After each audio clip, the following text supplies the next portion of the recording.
क्या आपने कभी महसूस किया है कि आप बहुत कुछ हासिल करना चाहते हैं, लेकिन यह नहीं जानते कि कहां से शुरू करें? यह एक आम समस्या है, हमारे सपने बहुत बड़े लगते हैं और आगे का रास्ता अनिश्चित।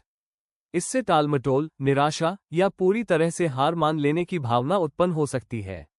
यहीं पर लक्ष्य निर्धारण या गोल सेटिंग आवश्यक हो जाता है। लक्ष्य हमें एक संरचना और दिशा प्रदान करते हैं, जिससे हम अपनी ऊर्जा को प्रभावी ढंग से केंद्रित कर सकते हैं। लेकिन सभी लक्ष्य समान नहीं होते, कुछ हमें प्रेरित रखते हैं, जबकि कुछ हमें हतोत्साहित कर सकते हैं। स्मार्ट लक्ष्य वे होते हैं जो विशेष रूप से कुछ मानकों पर आधारित होते हैं। सबसे पहले, स्पेसिफिक या विशिष्ट यानी कि स्पष्ट रूप से यह परिभाषित करना कि आप क्या प्राप्त करना चाहते हैं।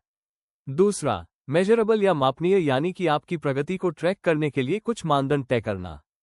तीसरा, अचीवेबल या प्राप्त करने योग्य जो ये सुनिश्चित करता है कि लक्ष्य यथार्थवादी हो और आपकी क्षमताओं के अनुसार प्राप्त किया जा सके।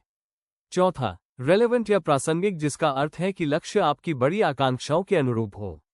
और अंत में, टाइम बाउंड या समय सीमित यानी कि एक समय सीमा तय करना जिससे जवाबदेही बनी रहे। लक्ष्य केवल सफलता को मापने का माध्यम नहीं है, वे हमारे जीवन को अर्थ और उद्देश्य देते हैं।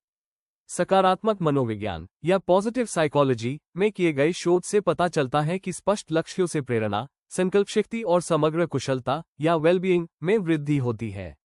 एक अच्छी तरह से परिभाषित लक्ष्य एक मार्गदर्शक बल की तरह कार्य करता है, जिससे हम चुनौतियों का सामना कर सकते हैं और अपने असली उद्देश्य पर केंद्रित रह सकते हैं।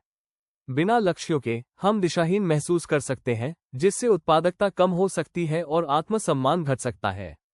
सार्थक लक्ष्य निर्धारित करके हम व्यक्तिगत विकास या पर्सनल ग्रोथ और दीर्घकालिक संतुष्टि के लिए एक रोडमैप तैयार करते हैं। लेकिन ये तरीका वास्तव में काम क्यों करता है? लक्ष्य निर्धारण हमारे मस्तिष्क और व्यवहार को कैसे प्रभावित करता है? आइए इसके पीछे की मनोवैज्ञानिक प्रक्रिया को समझते हैं।